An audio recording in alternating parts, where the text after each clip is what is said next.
Hey there, welcome to the Get Fully Funded channel. I'm Sandy Reese, Chief Encouragement Officer here at Get Fully Funded, where we help small nonprofits learn to raise the money they need to fully fund their budget. I am here to help you master the art and science of fundraising tip by tip, and I've got a really good one for you today. But first, be sure to subscribe and hit that notification bell so that every time we upload a new piece of content, you're the first one to know. All right, let's get to this week's tip.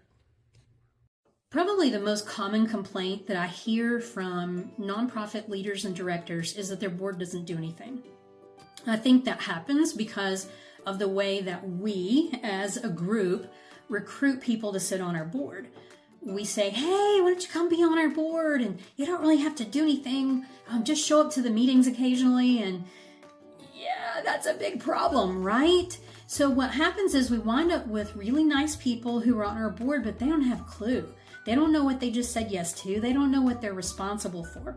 So let me share with you 5 big picture things. So we're going to look big picture at boards. I'm going to share with you 5 things your board is responsible for. Please feel free to share this with your board members. All right, the very first thing is governance.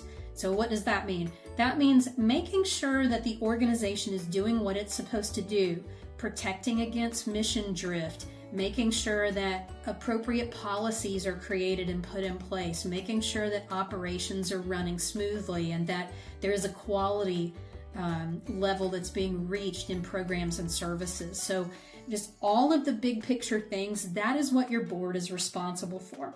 Sometimes when board members also serve as volunteers, they can get those hats really confused. So it's important that they understand when they're wearing a board hat and what they can do and when they're wearing a volunteer hat.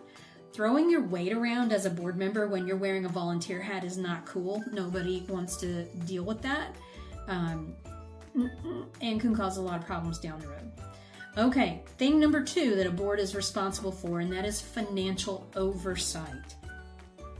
Even if board members say, I'm not a numbers person, I don't know how to read those finance reports. Well, sorry, but because you are on the board, you are responsible for helping to look at the financial reports, a P&L or a budget versus actual for the previous month. You need to be looking at all the finance reports and helping make good decisions. You might also be looking at ways to ensure long-term sustainability for the organization. You might need to help create investment policies if your organization has a surplus. So there's lots that's going on. Now, we're not talking about bookkeeping here. We're not talking about you actually sitting down and entering things into QuickBooks. I've had to do that before, but it was because there was a short-term situation where we had nobody to do that, and I knew how to do it. It was not the best use of my time, but I did it to bridge that short-term gap. Long-term, should a board member be doing the bookkeeping and entering things into QuickBooks? And the answer is no. As a board member, you're responsible for big picture financial review and oversight. Okay, glad we could be clear about that. All right, number 3 is strategic direction. It is the board's responsibility to have some conversation and work in partnership with the leadership team or your executive director to determine where the organization is going long term. Having a strategic direction is going to help you avoid mission creep. That's where somebody says, oh my gosh, I just found this really exciting grant and we can start this new program. You never want to go after a grant or go after a funding pot just to start a new program so you can get the money. You want to ask questions like, is this necessary? Is this the right time? Are we best poised to pull off this program? Is this program aligned with our mission? That's how you protect strategic direction. And I think an awful lot of nonprofits don't have these conversations, and that's a shame. Board members are not responsible for designing programs, delivering programs. That's what your staff and team is for. However, if you have a very small organization, you might serve as a board member, but then also serve as a volunteer in a program. Again, you just have to know when you're switching hats.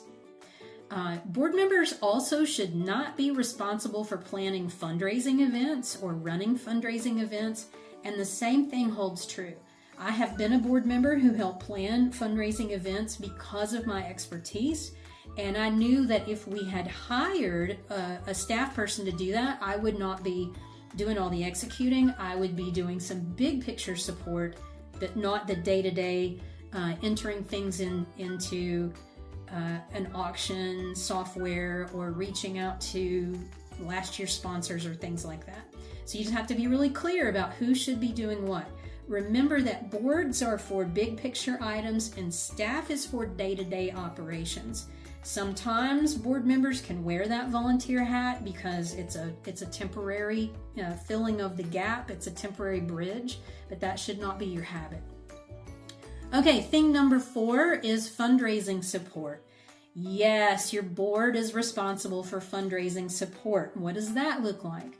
That might look like providing insight into a fundraising plan. That might be opening doors to new sponsors for your next event. That might be sharing a lead on an opportunity they just heard about, inviting you to speak to their civic club, their Rotary Club. It could look like a lot of things, but board members are not responsible for making all the asks or writing the grants or doing any of the day-to-day stuff.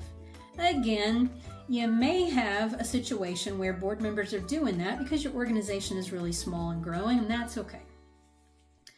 All right, thing number 5 that your board is responsible for, and that is supporting your executive director.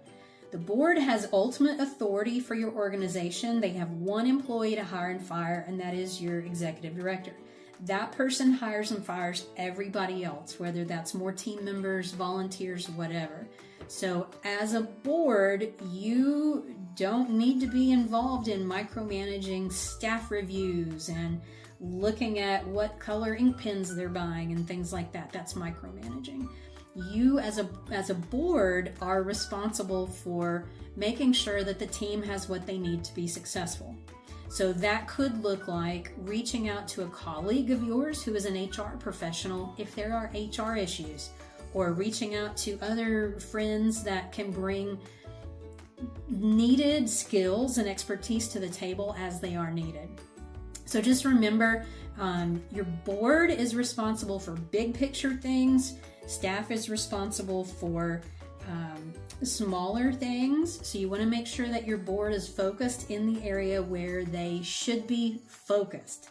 All right, hopefully this is helpful for you, and leave me a comment. I'd love to know if any of this resonates with you.